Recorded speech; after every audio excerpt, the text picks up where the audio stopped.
Les lignes rouges de Poutine ont été effacées. L'utilisation d'armes occidentales pour attaquer des villes russes, le pont de Kertch, et la militarisation le long de la frontière russe. Aucune de ces choses n'est pardonnée par le Kremlin. Mais pour Moscou, le cauchemar a commencé le 18 novembre avec une double catastrophe. D'une part, l'Ukraine a ciblé la profondeur du territoire russe, que Poutine avait déclaré inviolable, en utilisant des missiles balistiques américains. D'autre part, un drone russe imprudent a violé l'espace aérien de membres de l'OTAN, poussant le risque d'entraîner directement l'alliance dans la guerre à son maximum. La Pologne et la Roumanie ont immédiatement réagi à ces violations en faisant décoller des chasseurs Typhoon et F-16. Cependant, la population russe n'avait rien pour se défendre.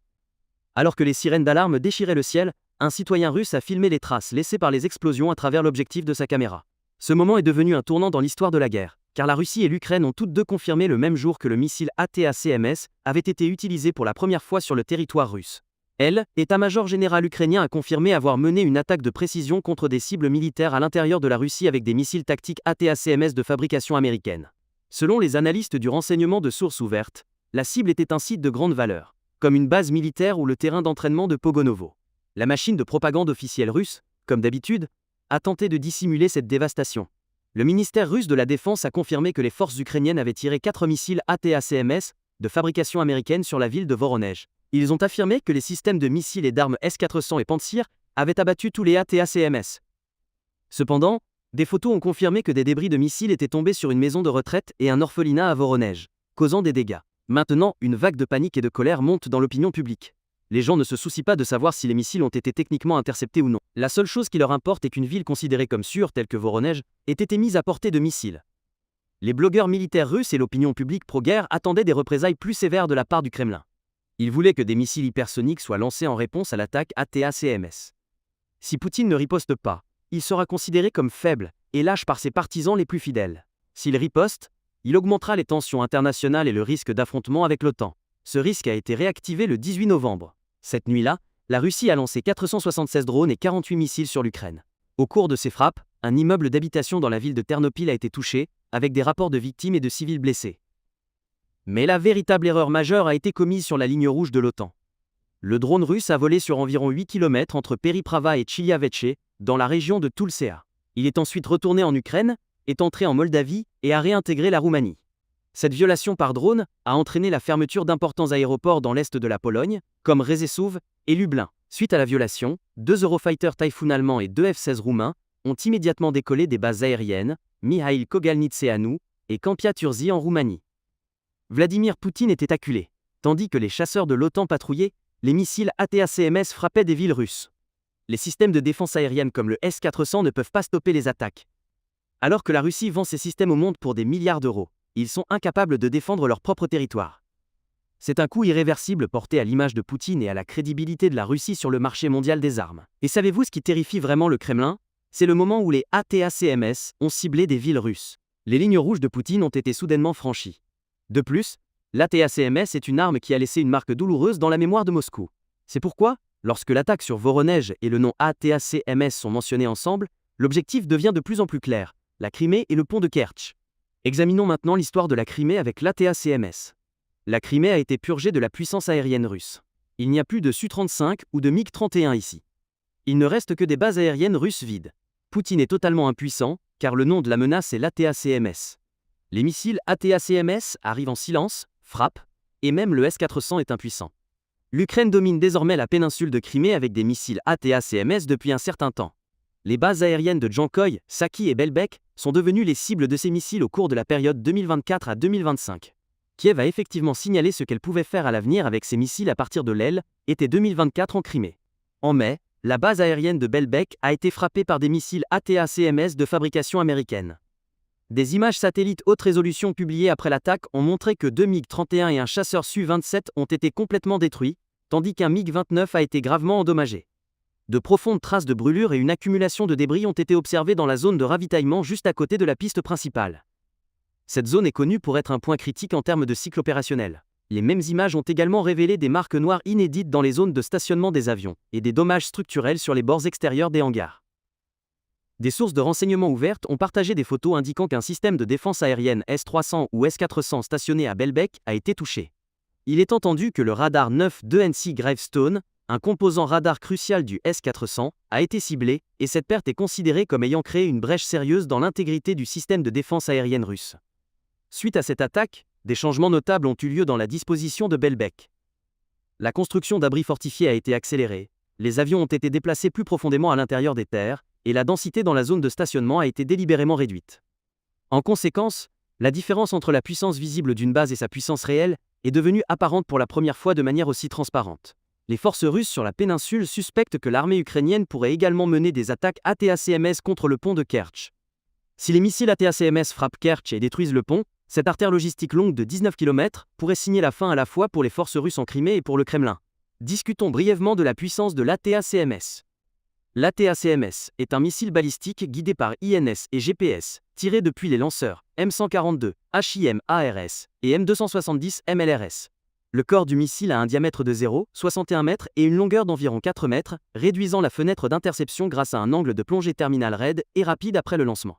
Les variantes M39 et M39A1 transportent des sous-munitions M74 avec une portée allant de 165 à 300 km et produisent un effet de zone étendu sur les zones de stationnement ouvertes et autour des pistes.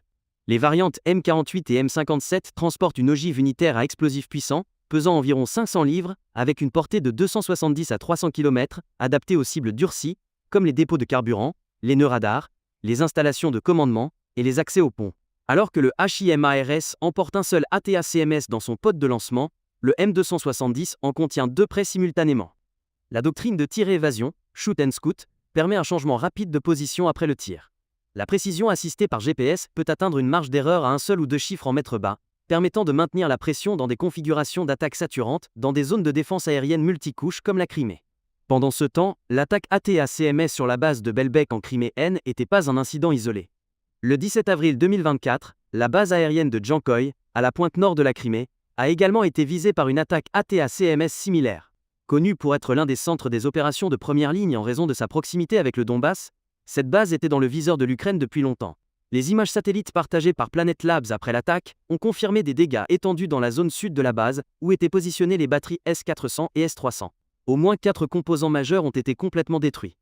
Les traces de brûlures dans la zone environnante suggèrent un impact plus large de l'attaque. Il est clair que les missiles n'ont pas seulement ciblé les systèmes de défense aérienne, mais aussi les 2 pistes principales de Djankoï. Les zones de parking renforcées à l'est de la base ont également été ciblées, avec de grandes traces de brûlures dans la zone où étaient stationnés plusieurs véhicules de défense aérienne à courte portée Pantsir S-1 ou similaires.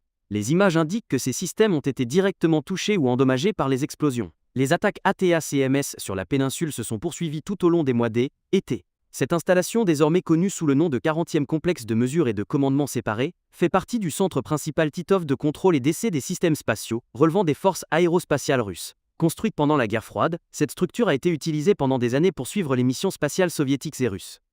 Cependant, elle n'est plus seulement une installation de surveillance. Elle sert également de centre actif pour les opérations de commandement et de contrôle. L'attaque a été menée en 2 vagues. Dans la première vague, la partie contenant une vingtaine de grandes antennes paraboliques, la caractéristique la plus visible de l'installation, a été ciblée.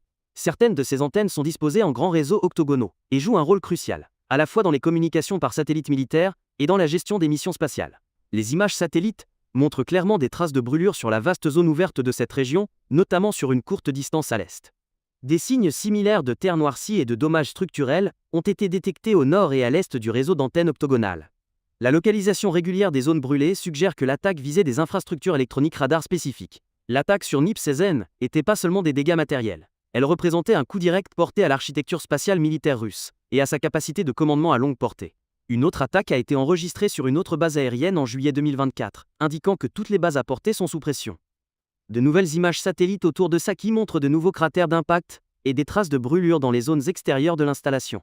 L'histoire derrière l'apparition de l'ATACMS, l'arme qui a permis ses succès en Ukraine, est également remarquable. Volodymyr Zelensky a annoncé au public en 2023 que les États-Unis avaient fourni des ATACMS aux forces armées ukrainiennes. Cette annonce a été confirmée peu après par le Conseil de sécurité nationale américain. Le même jour, l'Ukraine a déployé le système au combat pour la première fois. 2 bases aériennes distinctes à Berdiansk et Louhansk ont été frappées par des ATACMS à courte portée. Des séquences vidéo partagées sur les réseaux sociaux ont montré au moins 6 missiles tirés depuis le système M142 HIMARS. Ces premiers lots étaient principalement des variantes M39A1 d'une portée de 165 km, c'est-à-dire la version à courte portée. Cependant, cette étape a marqué le franchissement d'un seuil dans le profil de l'aide occidentale fournie à l'Ukraine dans la guerre. Depuis ce moment, l'ATACMS n'est pas seulement une munition, mais aussi un message géopolitique et un facteur d'équilibre stratégique. Dans les mois qui ont suivi, la logistique des missiles et la gestion des stocks de munitions ont été âprement débattues à la fois à Kiev et à Washington. Au printemps 2024, le transfert de variantes avancées avec une portée allant jusqu'à 300 km a commencé. La limite politique fixée par les États-Unis pendant cette phase était claire. L'Ukraine ne pouvait utiliser ses missiles que sur ses propres territoires occupés. En d'autres termes, les attaques contre la Russie continentale étaient impossibles avec ces armes. Cependant, cette situation n'a pas duré longtemps. Début 2025, des signes ont commencé à apparaître indiquant que certains ATACMS, fournis par les États-Unis à l'Ukraine, incluaient des modèles à longue portée modifiés et améliorés. Ce développement a marqué un seuil critique dans le déroulement de la guerre. Kiev dispose désormais d'un outil de dissuasion efficace et durable, capable de frapper avec précision sur de plus longues distances. À mesure que la portée augmente, la carte stratégique change. Si la volonté politique se consolide davantage et que les États-Unis décident de déployer la famille de missiles PRSM, les variantes de nouvelle génération de l'ATACMS, ces systèmes d'une portée de 500 km, atteindraient le point de menacer les réseaux russes de déni d'accès / interdiction de zone, A2/AD, en profondeur sur leur territoire. Les centres de commandement le long de l'axe Crimée-Rostov, les artères logistiques autour de Kertch, les systèmes radars de missiles et les bases aériennes deviendront désormais des cibles fixes. Cela est dû au fait que la logistique du sud de la Russie dépend de deux corridors principaux. Le pont de Kertch et la ligne ferroviaire S, étendant vers la péninsule via Melitopol-Jankoï. L'ATACMS n'est pas une solution, coup de grâce, directe pour Kertch.